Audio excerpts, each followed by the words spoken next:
Hello everyone, welcome to खुशी की दुनिया। खुशी की दुनिया में आपका बहुत बहुत स्वागत है।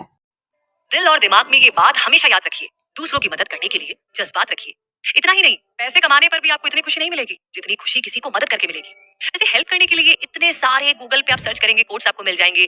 आए दिन व्हाट्सएप पर कोई ना कोई हमें भेजता ही रहता है। बड़े लोग तो हमें अक्सर कहते ही हैं दूसरों की मदद करो। लेकिन एक बात बताइए, कभी किसी ने आपको ये कहा है कि भाई तुझे भी कोई प्रॉब्लम हो तो मदद मांग लेना? हाँ, मतलब चलते फिरते लोग कह देते हैं, बट इतना जोर देकर नहीं कहते हैं, राइट?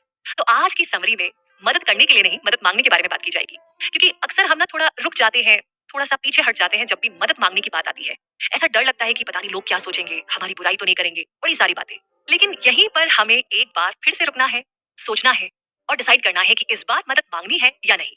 और अगर मांगेंगे तो क्या होगा, और नहीं मांग रहे थे तब तक जो हो रहा है वो तो आपको पता ही है।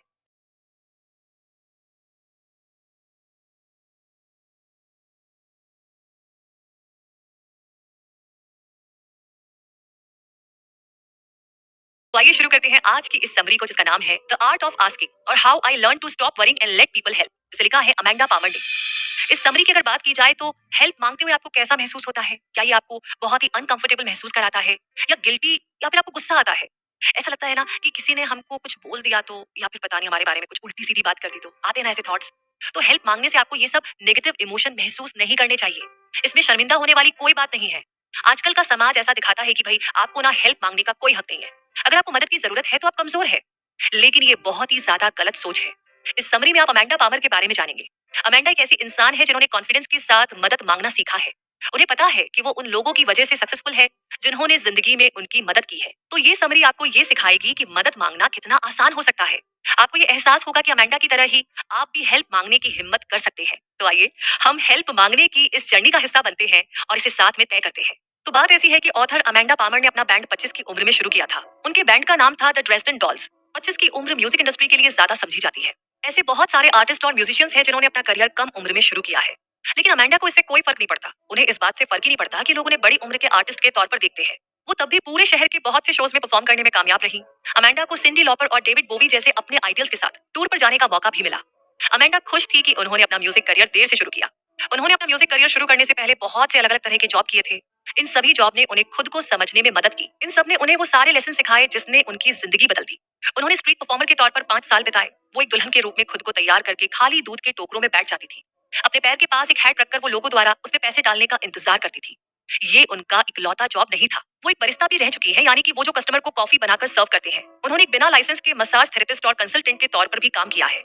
उनकी जॉब की लिस्ट इतने में ही खत्म नहीं हो जाती। वो डायरेक्टर बनी, सेल्स वुमन बनी और आर्ट स्टूडेंट्स के लिए मॉडल भी बनी। अमेंडा एक स्विंग असिस्टेंट और ऑर्गेनाइजर भी थी। अमेंडा के करियर चॉइस देख करके कोई भी चौंक जाता। देख करके ऐसा लगता था कि उन्होंने हर चीज ट्राई कर ली है। लेकिन लोगों को तो तब आश्चर्य होता जब वो कहती है कि उन सब जॉब्स में एक कॉमन चीज है। अमेंडा के सभी एक्सपीरियंस ने उन्हें एक चीज सिखाई है। वो चीज है आर्ट ऑफ आस्किंग, या मांगने या पूछने की कला। अमेंडा अपने सभी जॉब्स में बहुत सारे लोगों से मिली थी। लोगों ने उन्हें कई तरह से मदद के लिए पूछा था, जैसे कि क्या आप स्टोर खोलने में मेरी मदद कर सकते हैं? क्या इस काम को अच्छी तरह से करने के लिए मैं आप पर भरोसा कर सकती हूँ? क्या आप इस खास प्रोजेक्ट में मेरी मदद कर पाएंगे? अमेंडा का मानना है कि मदद के लिए पूछना एक जरूरी स्टेप है, एक जरूरी कदम है। और ये आपको वल्नरेबल भी महसूस कराता है। ये आपको दूसरे लोगों से जुड़ने, उनके करीब आने और रिश्ता बनाने में मदद करता है। फिर भी लोग ऐसा करने से हिचकिचाते हैं। उन्हें मदद के लिए पूछना गलत लगता है। 2012 में अमेंडा को टेड टॉक के लिए बुलाया गया। टेड टॉक्स को इंटरनेशनली जाना जाता है। ये एक ऐसा इवेंट है जिसमें हर फील्ड के एक्स्ट्रा ऑर्डिनरी लोगों को बुलाया जाता है। अमेंडा को यहाँ पर इसलिए बुलाया गया था क्योंकि उनकी क्राउड फंडिंग हिट हो गई थी। क्राउड फंडिंग का मतलब होता है जब किसी एक प्रोजेक्ट या ग्रुप को सपोर्ट करने के लिए कोई भी पैसा डोनेट कर सकता है। अमेंडा ने अपने बैंड के एल्बम थिएटर इज एविल को प्रोड्यूस करने के लिए हेल्प मांगी थी। इसे मिलने वाले सपोर्ट की वजह से क्राउड फंडिंग फेमस हो गई और आखिर में चौंका देने वाले $1.2 मिलियन इकट्ठा हुए। ये क्राउड फंडिंग म्यूजिक इंडस्ट्री में अब तक इकट्ठा किए गए सबसे ज्यादा पैसे थे। अमेंडा और उनके बैंड का फैन नेटवर्क बहुत ही मजबूत था। जो लोग उन्हें सपोर्ट करते थे वो जानते थे कि अमेंडा और बैंड कितना टैलेंटेड है। उन्होंने अमेंडा और उनके बैंड के सफर को खुद देखा था, इसलिए फैंस अपना सपोर्ट दिखाना चाहते थे। इस तरह की उदारता इंस्पायर करने वाली है और किसी का भी दिल छू सकती है। लेकिन अमेंडा को इस बात से आश्चर्य हुआ कि बहुत से मीडिया न्यूज आउटलेट उन्हें क्राउड फंडिंग शुरू करने के लिए क्रिटिसाइज कर रहे थे।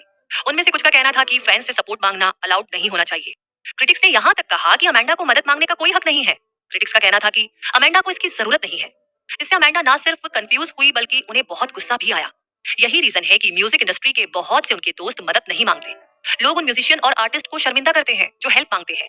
लोग उन लोगों को नीचा दिखाते हैं जो पैसे, सपोर्ट या गाइडेंस किसी भी रूप में हेल्प मांगते हैं। तो इस मुद्दे पर अमेंडा ने अपने टेड टॉक में डिस्कस किया। वो सभी को बताना चाहती थी कि उन्हें मदद मांगने में शर्मिंदा महसूस नहीं करना चाहिए।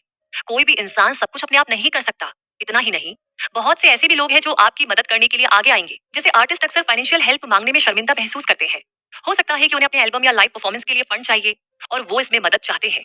लोग उन लोगों को सपोर्ट करना पसंद करते हैं जिन्हें वो पसंद करते हैं, और आर्टिस्ट सिर्फ उनका पैसा यूज नहीं कर रहे हैं, वो म्यूजिक के जरिए लोगों को खुश कर रहे हैं। इसलिए आर्टिस्ट को बस मदद के लिए पूछने की जरूरत है। जब मदद मांगने में हिचकिचाहट की बात आती है तो आप अकेले नहीं हैं। हाँ, इन शब्दों को कहना बहुत आसान है। कहने के लिए ये शब्द आसान है, लेकिन इसका रिजल्ट क्या होगा ये सोचकर के लोग अपने आप को रोक लेते हैं। लोगों को डर लगता है कि उन्हें कमजोर समझा जाएगा, उन्हें डर लगता है कि उन्हें मना कर दिया जाएगा या उन्हें किसी बोझ के तौर पर देखा जाएगा। हमारा समाज इस डर को बढ़ाने में हेल्प करता है। आपको मदद की जरूरत है इसका मतलब है कि आप एक फेलियर है। लेकिन अमेंडा मजबूती से इस बात का विरोध करती है। सबसे पावरफुल और सक्सेसफुल लोग वो हैं जो मदद मांगते हैं। वो इसे ग्रेसफुली और कंपैशन के साथ करते हैं। एक और चीज जो आपको मदद मांगने से रोकती है वो है आपकी सोच कि आप इस हेल्प को डिजर्व ही नहीं करते।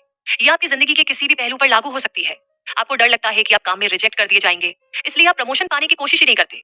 आपको लगता है कि आप अपने बॉयफ्रेंड से बहुत कुछ मांग रही हैं, इसलिए आपके लेट होने पर आप उन्हें पेशेंस रखने के लिए नहीं कहती। लोगों की ये मजबूत लेकिन गलत धारणा है कि मदद मांगना हमेशा वैलिड होना चाहिए। जैसे मैरी मेंटल हेल्थ से स्ट्रगल कर रही थी, वो प्रोफेशनल हेल्प लेने के बारे में सोच रही थी, लेकिन फिर मैरी को खुद पर शक हुआ। उसे लगा कि दूसरे लोगों की प्रॉब्लम उनसे कहीं ज्यादा बड़ी है। वो सोचने लगी कि उन्हें दुखी होने का हक नहीं है। दूसरे शब्दों में कहा जाए तो मैरी ने अपनी ही फीलिंग्स को इनवैलिडेट कर दिया था, या गलत ठहरा दिया था, या मानने से इनकार कर दिया था। आपको लगता है कि आपको मदद सिर्फ तब मांगनी चाहिए जब आपको उसकी सख्त जरूरत हो, लेकिन ऐसा नहीं है। आज के समय में सबसे ज्यादा सक्सेसफुल बिजनेस और आप लोगों को ही देख लीजिए, ऐसा भी टाइम था जब उन्हें जरूर से मदद की जरूरत रही होगी। वो सब कुछ अकेले नहीं कर सकते थे। जैसे स्टीव जॉब्स ने पहला एप्पल कंप्यूटर अपने पेरेंट्स के गैराज में बनाया था, लेकिन एक बात है जो लोग अक्सर भूल जाते हैं, स्टीव को अपने पेरेंट्स से उनका गैराज इस्तेमाल करने के लिए पूछना पड़ा था। यहाँ तक कि जेफ बेजोस को भी अमेज़न शुरू करने के लिए अपने पेरेंट्स से पैसा मांगना पड़ा था। तो किसी ना किसी पॉइंट पर लोगों को या ऑर्गेनाइजेशंस को मदद मांगनी पड़ती है। आई होप आप इस बात को समझ रहे हैं। वैसे अमेंडा कॉलेज से जब ग्रेजुएट हुई तब वो 22 साल की थी। ये जायज सी बात है कि अमेंडा काम करना चाहती थी। उन्हें ये पता था कि उन्हें जो भी चाहिए और जिस चीज की उन्हें जरूरत है उसे खरीदने के लिए उन्हें पैसे की जरूरत है। लेकिन वो किसी जॉब के चक्कर में नहीं फंसना चाहती थी। उन्हें वो काम पसंद नहीं था जिसके लिए उन्हें दिन भर एक छोटे से कैबिन में बैठा रहना पड़े। उन्हें वो काम पसंद नहीं था जो आमतौर पर लोग करते हैं। तो अमेंडा एक रॉक स्टार बनना चाहती थी, लेकिन उन्हें पता था कि लोग उनका मजाक उड़ाएंगे, और उन्हें ये भी नहीं पता था कि अगर उन्हें म्यूजिशियन बनना है तो इसकी शुरुआत कहाँ से करनी है। इसलिए उन्होंने सोचा कि उन्हें स्पीच के समय में क्या करना चाहिए। वो आखिर में एक बरिस्ता बनी। इतना ही नहीं, अमेंडा ने फैसला किया कि वो एक स्टैचू बनेगी। बेसिकली वो एक स्ट्रीट परफॉर्मर बनना चाहती थी। अमेंडा ने एक एंटिक स्टोर से ब्राइडल गाउन खरीदा। उन्होंने एक घूंघट, सफेद पैंट और सफेद ग्लव्स भी खरीदे। ऑडियंस को थैंक यू गिफ्ट दिए बिना उनका ये छोटा सा एक्ट पूरा नहीं होता। इसलिए अमेंडा कुछ खास जगहों पर फूल चुनने गई। वो कपड़े पहनकर तैयार हुई, अपने चेहरे पर सफेद रंग लगाया और फूलों को अपने हाथ में ले लिया। उन्होंने अपनी समझ से मैसाचुसेट्स की सबसे बिजी सड़क चुनी। फिर उन्होंने एक क्रेट लिया और उसके ऊपर स्टैचू की तरह खड़ी हो गई। इसमें कोई आश्चर्य की बात नहीं थी कि लोग उन्हें देख रहे थे। ऐसा होना बहुत ही कॉमन बात तो नहीं है जब आप किसी लड़की को ब्राइडल गाउन पहने सड़क पर यूं खड़े देखे। शुरू के कुछ मिनट अमेंडा बेवकूफों जैसा महसूस कर रही थी और बहुत ज्यादा नर्वस भी थी। वो देखने में बहुत ही अजीब लग रही थी। वो अजीब से कपड़े पहने हुए वहां पर अकेली खड़ी थी। अमेंडा को अचानक से डर लगने लगा कि वो ये क्या कर रही है। उन्हें ये सब बहुत ही बेवकूफी भरा लगने लगा था। लेकिन तभी कुछ हुआ। उनके आसपास एक छोटी सी भीड़ जमा होने लगी। पहला इंसान जो उनके पास आया वो एक बच्चा था। बच्चे ने हिचकिचाते हुए उस हैट में $1 डाला जो अमेंडा ने जमीन पर रखा था। अमेंडा को आश्चर्य हुआ, लेकिन उन्हें बहुत अच्छा भी लगा। उन्होंने उस बच्चे को एक फूल दिया। जल्दी ही बहुत से लोग उनकी हैट में पैसे डालने लगे। एक ही घंटे में उनके हाथ से सारे फूल बट गए। अमेंडा बहुत ज्यादा खुश थी। उन्होंने स्ट्रीट परफॉर्मर के तौर पर अपनी बरिस्ता की जॉब से ज्यादा कमाई की थी। उन्होंने इस एक्ट को करना जारी रखा, लेकिन उन्हें किसी चीज की कमी महसूस हो रही थी। वो और क्या कर सकती थी। अमेंडा को यह एहसास हुआ कि इस एक्ट में जुड़ाव की कमी है। वो अपनी ऑडियंस से जुड़ नहीं पा रही थी। इन लोगों ने अमेंडा की ऑडियंस का हिस्सा बनने की उम्मीद नहीं की थी, लेकिन जल्दी ही अमेंडा के प्रॉप्स की वजह से वो उसका हिस्सा बन जाएंगे। अमेंडा को उनसे जुड़ने की जरूरत थी। ये उस समय और पैसे के बदले था जो वो उनके हैट में डाल रहे थे। किसी से जुड़ने का एहसास किसी के भी दिन को बेहतर बना सकता है। इसलिए अमेंडा ने हर उस इंसान से जुड़ना अपना गोल बना लिया जिन्होंने उसे देखा था। अमेंडा परफॉर्म करते समय कुछ बोलती नहीं थी। वो वहां पर बस चुपचाप खड़ी रहती थी। इसलिए वो लोगों से आंखों के जरिए कनेक्शन बनाने लगी। वो उम्मीद कर रही थी कि जिन लोगों से वो आई कांटेक्ट बनाएंगी वो उन्हें समझ जाएंगे। अमेंडा अपनी आंखों के जरिए थैंक यू बोलती, वो उन्हें हाय करती और ये फूल लीजिए ऐसा भी कहती थी। और अगर वो अच्छे मूड में होती थी तो वो आई लव यू भी कह दिया करती थी। आप बोल सकते हैं कि आई कांटेक्ट बनाना कोई बड़ी बात नहीं है, लेकिन अमेंडा ऐसा नहीं मानती। वो हर दिन लोगों से बहुत ज्यादा मीनिंगफुल आई कांटेक्ट बनाती थी। उन्होंने एक बहुत ही दुखी करने वाली चीज भी नोटिस की, और वो चीज ये थी कि जो लोग बेहद अकेले थे वो आई कांटेक्ट को लंबे टाइम तक बनाए रखते थे। इन अकेले लोगों को ये जानकर के आश्चर्य होता था कि कोई उनसे आई कांटेक्ट बना रहा है। अमेंडा अपनी आंखों से कहती थैंक यू, फिर मिलेंगे। वो देख सकती थी कि जो लोग बिल्कुल अकेले थे उनकी आंखें जैसे कह रही थी कोई मुझे कभी नहीं देखता। बरसात के दिनों को छोड़कर अमेंडा हर दिन स्ट्रीट परफॉर्मेंस करती थी। वो अपना गाउन पहनकर, मेकअप लगाकर क्रेट पर खड़ी हो जाती। अगर कोई उनकी हैट पे पैसे डालता, तो वो अपनी आंखों में बहुत ज्यादा आभार और शुक्राना भर लेती थी। और धीरे से अमेंडा उस इंसान को एक फूल देती थी। लेकिन हर कोई वो फूल नहीं लेता था। इसमें अमेंडा को कंफ्यूजन और दुख होता था। वो फूल ऑडियंस की तरह उनका थैंक यू जताने का तरीका था, क्योंकि लोगों ने उन्हें देखने के लिए समय निकाला था। लेकिन कई लोग तुरंत वहां से चले जाते थे। अमेंडा लंबे समय तक दुखी रही। लेकिन समय के साथ साथ उन्हें इस बात का एहसास हुआ, कुछ लोग फूल नहीं लेना चाहते हैं, आपको उन्हें जाने देना चाहिए। अमेंडा ने इसे पर्सनली नहीं लिया। कुछ लोग इस शुक्राने और कनेक्शन को एक्सेप्ट नहीं करना चाहते। आप उन्हें फोर्स नहीं कर सकते। इसलिए अपना समय उन लोगों को अप्रिशिएट करने और उनसे जुड़ने में लगाइए जो ऐसा चाहते हैं। मदद के लिए पूछना दो लोगों के द्वारा मिलकर की गई कोशिश है। जैसे एक सर्जन को ऑपरेशन करने के लिए मशीन की सटीकता की जरूरत है। एक मशीन को सर्जन के फैसला लेने की एबिलिटी और वो किस तरीके से मशीन को ठीक से इस्तेमाल करता है, इसकी जरूरत है। अगर ऑपरेशन में कुछ गड़बड़ होती है तो क्या होगा? एक सर्जन को पता है कि ऐसे समय में क्या करना चाहिए। मशीन सिर्फ उसका काम करने के लिए बनाई गई है, वो फैसले नहीं ले सकती। मान लीजिए एक सर्जन दिमाग का ऑपरेशन कर रही है, उसे अपनी टीम से मदद की जरूरत होती है। वो खुद से ये नहीं पूछती कि क्या उसे मदद की जरूरत है या नहीं। वो खुद से सवाल नहीं करती कि क्या वो इस मदद के लायक है या नहीं। वो सर्जन सीधे बिना शर्मिंदा हुए मदद मांगती है, बस। दूसरों को भी मदद मांगने को इसी तरह देखना चाहिए। आर्ट ऑफ आस्किंग यानी पूछने की कला सीखी जा सकती है और इसे परफेक्ट भी किया जा सकता है। जब पूछने की बात आती है तो उसमें कोई भी रूल नहीं है, लेकिन एक इंसान को मदद मांगते समय हमेशा पॉजिटिव माइंडसेट रखना चाहिए। याद रखिए, मदद मांगना दोनों तरफ से होता है। आप जो मदद मांग रहे हैं वो आपको मिलती है, साथ ही मदद करने वाले इंसान को आपकी मदद करके कुछ सीखने को मिलता है। ये कुछ ऐसा नहीं है जिससे सिर्फ एक इंसान को फायदा होता है। अमेंडा का टेड टॉक बहुत ही हिट हुआ, इसे लाखों बार देखा और शेयर किया गया। उसके बाद अमेंडा ने अपने स्ट्रीट परफॉर्मर होने के समय के बारे में एक ब्लॉग लिखा। वो कमेंट पढ़कर के चौंक गई। बहुत से लोगों का स्ट्रीट परफॉर्मेंस को लेकर के नजरिया अच्छा नहीं था। वो स्ट्रीट परफॉर्मर्स को भिखारी के रूप में देखते थे और उनका कहना था कि वो उन्हें सिर्फ इसलिए पैसे देते थे क्योंकि उन्हें देखकर के दया आती थी। अमेंडा को ये पढ़कर के बहुत दुख हुआ। स्ट्रीट परफॉर्मर्स आर्टिस्ट होते हैं, वो अपने एक्ट और कपड़ों पर बहुत ज्यादा ध्यान देते हैं। वो उन लोगों को एंटरटेन करने की कोशिश करते हैं जो उन्हें देखने के लिए समय निकालते हैं। इसलिए अमेंडा ने अपने ब्लॉग में एक सवाल पूछा, मांगने और भीख मांगने में क्या फर्क होता है? स्ट्रीट परफॉर्मर्स जैसे क्रिएटिव इंडस्ट्री के लोग टिप को चैरिटी के रूप में नहीं देखते। वो इसे लोगों को एंटरटेन करने के लिए उनके द्वारा दिए गए पेमेंट के तौर पर देखते हैं। लेकिन बहुत सारे लोग स्ट्रगलिंग म्यूजिशियंस और आर्टिस्ट पर तरस खाते हैं। वो इन लोगों को दया के पात्र के तौर पर देखते हैं। अमेंडा के सवाल के बहुत से अलग अलग जवाब आए। भीख मांगने को नेगेटिव रूप में बताया गया, इसे जबरदस्ती लोगों को इमोशनल ब्लैकमेल करना और शर्मनाक बताया गया। वहीं मदद मांगने को पॉजिटिव रूप में देखा गया, इसे आपसी प्यार और इज्जत से बने लेन देन और रिश्ते के रूप में बताया गया। इसलिए मदद मांगना और भीख मांगना एक नहीं है। मांगना अपनी जरूरत के बारे में ईमानदार होना है। ऐसा नहीं है कि आप मदद के लिए भीख मांग रहे हैं। आप जितना इन दोनों के बीच के फर्क को समझेंगे, मांगना आपके लिए उतना ही आसान हो जाएगा। एक बार अमेंडा को अपने दुल्हन वाले एक्ट के लिए फूलों की जरूरत थी। किसी भी जगह जाकर फूल तोड़ना सही नहीं था, इसलिए वो एक लोकल फूल की दुकान में गई। उन्हें सुंदर फूल चाहिए थे लेकिन सस्ते भी चाहिए थे, इसलिए उन्होंने आखिर में डेजी के फूल को चुना। अमेंडा उस फूल की दुकान में कई हफ्तों तक जाती रही। फिर एक दिन उन्होंने उस दुकान के मालिक से हेल्प मांगी। अमेंडा ने पूछा कि क्या कुछ ऐसे फूल हैं जिनकी उन्हें जरूरत नहीं है, जैसे कि एक दिन पुराने फूल जो अभी भी थोड़े अच्छे कंडीशन में हो या ऐसे फूल जो बिके ना हो। दुकान के मालिक ने अमेंडा से पूछा कि उन्हें फूलों की जरूरत क्यों है। उन्होंने बताया कि ये उनका उन लोगों को थैंक यू बोलने का तरीका है जिन्होंने उनका स्ट्रीट परफॉर्मेंस देखा है। दुकान का मालिक मुस्कुराया क्योंकि वो अमेंडा के दुल्हन वाले एक्ट के बारे में जानता था। वो अमेंडा को अपने बेसमेंट में ले गया जहाँ बहुत सारे फूल रखे थे। उनमें से कुछ फूल किनारे से भूरे होने लगे थे, लेकिन वो देखने में अभी भी सुंदर थे। दुकान के मालिक ने अमेंडा को वो जो चाहती थी फूल लेने दिए और फिर उन्हें बड़ा डिस्काउंट भी दिया। दुकान के मालिक को अमेंडा की मदद करके अच्छा लगता था। अमेंडा को कम दाम में अच्छे फूल मिल जाते थे।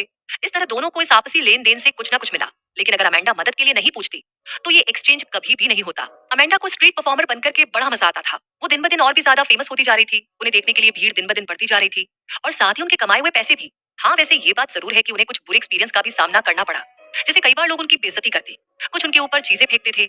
ऐसा बर्ताव निराश और दुखी करने वाला था। लेकिन फिर भी अमेंडा ने अपना काम जारी रखा। जब उनके साथ ऐसी चीजें होती थी तब वो वहां पर चुपचाप खड़ी रहती थी। उन्हें दुल्हन बनना अच्छा लगता था, लेकिन अमेंडा आर्टिस्ट भी बनना चाहती थी। इसलिए उन्होंने ब्रायन विग्लियोन के साथ एक बैंड की शुरुआत की जिसका नाम द ड्रेसडन डॉल्स रखा गया। ब्रायन ड्रम बजाते थे और अमेंडा गाने के साथ साथ पियानो पर अपना हुनर दिखाती थी। वैसे ये बहुत अच्छा सेटअप नहीं था। उस बैंड में सिर्फ वो दो लोग ही थे और अभी तक उन्होंने अपना गाना नहीं बनाया था, लेकिन वो अपनी हर परफॉर्मेंस में अपनी जान लगा देते थे। उन्होंने छोटे क्लब्स में परफॉर्म करके इस सफर की शुरुआत की। बहुत जल्द ही उनका बैंड फेमस हो गया। अमेंडा और ब्रायन को ये पता था कि अपनी ऑडियंस को खुश कैसे करना है। वो आई कैचिंग कपड़े पहनते थे और बहुत ज्यादा मेकअप लगाते थे। वो अपनी ऑडियंस को भी अलग तरीके से तैयार होने के लिए एनकरेज करते थे और लोग खुशी खुशी इसे मानते भी थे। जल्दी ही लोग उनके बैंड का इंटरव्यू लेने लगे और उन्हें शोज में इनवाइट किया जाने लगा। अमेंडा को शुरू से DIY यानी डू इट योरसेल्फ की क्वीन के नाम से जाना जाता था।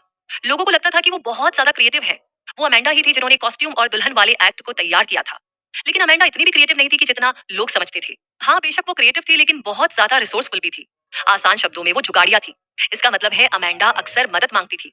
सभी के पास हर तरह के रिसोर्सेज तक पहुंचने का साधन होता है। क्या आपके परिवार के पास आपको उधार देने के लिए कुछ पैसे हैं? आप उनसे पूछ सकते हैं कि क्या आप अपने पहले एल्बम रिकॉर्डिंग के लिए उस पैसे का इस्तेमाल कर सकते हैं। क्या आपको करियर चुनने में मदद चाहिए, तो उन लोगों से जिन्हें अपना जॉब पसंद है, आप पूछ सकते हैं कि उन्हें अपना पसंदीदा जॉब कैसे मिला। क्या आपको कुछ समय रहने के लिए जगह की जरूरत है और आपके दोस्त ने आपको एक एक्स्ट्रा रूम ऑफर किया है, तो उसे एक्सेप्ट कर लीजिए। कोई भी इंसान बिना मदद मांगे सरवाइव नहीं कर सकता, और बहुत से ऐसे लोग हैं जिन्हें दूसरों की मदद करना पसंद है। आपको सच में मदद की जरूरत है, ये दिखाना भी न भूलें। अमेंडा ने कई बार ऐसा किया है, जैसे एक बार उनका बैंड एक नया गाना रिकॉर्ड करने की तैयारी कर रहा था, लेकिन फिर उन्होंने देखा कि उनका माइक खराब हो गया था और वो नया माइक खरीदना अफोर्ड नहीं कर सकते थे। तो अमेंडा ने ट्विटर पर लोगों से पूछा कि क्या वो किसी का माइक उधार ले सकती है। जैसे मान लीजिए कि आपके पास पैसे की कमी है, जिसकी वजह से आपके पास खाने के लिए पैसे नहीं है, तो आप लोकल बेकरी या रेस्टोरेंट में जाकर पूछ सकते हैं कि क्या उनके पास कुछ बचा हुआ खाना है। इसके बहुत अच्छे चांस है कि उनके पास कुछ ना कुछ खाने को जरूर होगा। अगर आपकी कार में पेट्रोल नहीं है तो चिंता ना करें, रोड के किनारे इंतजार कीजिए और आने जाने वाली गाड़ियों से लिफ्ट मांग लीजिए। कम से कम एक इंसान तो ऐसा होगा जो आपकी मदद करने को तैयार होगा।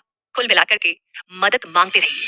तो मुद्दा मामला ऐसा है कि आपने अमेंडा के सफर और इस दौरान उन्होंने क्या क्या सीखा, इस समरी में जाना। आइए उन्हें एक एक करके हम दोहराते हैं। पहला, जब म्यूजिक इंडस्ट्री ने उन्हें अपना म्यूजिक करियर देर से शुरू करने के लिए क्रिटिसाइज किया, तो अमेंडा शर्मिंदा नहीं हुई। उन्हें एक उम्र दराज आर्टिस्ट के रूप में देखा जाता था, लेकिन ये उन्हें अपना पैशन फॉलो करने से नहीं रोक पाया। अमेंडा किसी बोरिंग जॉब में अटक करके अपना जीवन यूं ही नहीं गंवाना चाहती थी। इसके बदले उन्होंने अलग अलग इंडस्ट्रीज में अलग अलग जॉब किए। इन सब अलग अलग अनुभवों ने उन्हें एक कॉमन चीज सिखाई, जो है मदद मांगना। दूसरा, लोग आपको मदद मांगने के लिए शर्मिंदा करेंगे। यही अमेंडा के साथ हुआ जब उन्होंने मदद मांगी थी। उनके बैंड को एल्बम बनाने के लिए पैसों की जरूरत थी, इसलिए अमेंडा ने अपने फैंस से मदद मांगी। लेकिन उनके फैंस मदद करने में हिचकिचाए नहीं। फिर भी मीडिया ने अमेंडा को काफी क्रिटिसाइज किया। उन्होंने कहा कि वो अपने फैंस का फायदा उठा रही है, लेकिन आप बिना दूसरों की मदद के बिना जिंदगी नहीं बिता सकते। मदद मांगने में शर्मिंदा होने वाली कोई बात नहीं है। तीसरा, आपने सीखा कि मदद मांगना इतना भी मुश्किल नहीं है जितना कि आमतौर पर हमें लगता है। लेकिन बहुत से लोग खराब रिजल्ट के डर की वजह से मदद नहीं मांगते।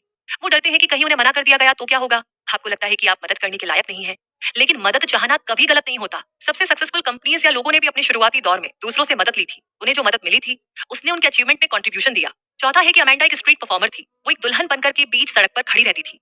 इस काम से उन्हें एक तरह का सेटिस्फेक्शन मिलता था। इससे उन्हें कई लोगों से जुड़ने में मदद मिली। उनमें से कुछ इतने अकेले थे कि वो बस लोगों से जुड़ना चाहते थे। अमेंडा ने उन्हें वो दिया। पांचवा है कि आपने मांगने और भीख मांगने के बीच के फर्क को समझा। भीख मांगना शर्मनाक है, क्योंकि इसमें अक्सर गलत तरीके से या दबाव डालकर के पैसे मांगे जाते हैं। लेकिन मदद मांगना बिल्कुल अलग बात है, जिसमें सम्मान और प्यार का लेन देन होता है। मदद मांगने में कभी शर्मिंदा महसूस ना करें। सभी फेमस, पावरफुल और अमीर लोगों ने कभी ना कभी हेल्प जरूर मांगी है, और आप भी ऐसा कर सकते हैं। आपको नहीं पता कि मदद मांगने से क्या रिजल्ट होगा। हो सकता है कि सामने वाला आपको मना कर दे, तो क्या हुआ, आप दोबारा कोशिश कर सकते हैं। मदद मांगना आपको नए रिश्ते बनाने, नए मौके ढूंढने और खुशियां फैलाने में मदद करता है। और इसी के साथ ये समरी यहीं पर कंप्लीट होती है। तो मदद मांगने के बारे में ये जो नया इंसाइट है, ये आपको कैसा लगा? कौन सी बात आपको बहुत अच्छी लगी? किस बात ने आपको इंस्पायर किया, आपके दिल को छुआ? प्लीज जरा कमेंट सेक्शन में लिख करके हमें जरूर बताएं। हम आपके सारे कमेंट्स पढ़ते हैं, बहुत अच्छा लगता है। और इवन जब आप कमेंट्स लिखते हैं, आप जो ऑब्जर्व करते हैं, वो एक नई चीज होती है। और आपको अगर कोई और समरी सुननी है तो आप वो भी बता सकते हैं कमेंट बॉक्स में। Thank you for listening this audio. Thank you so much.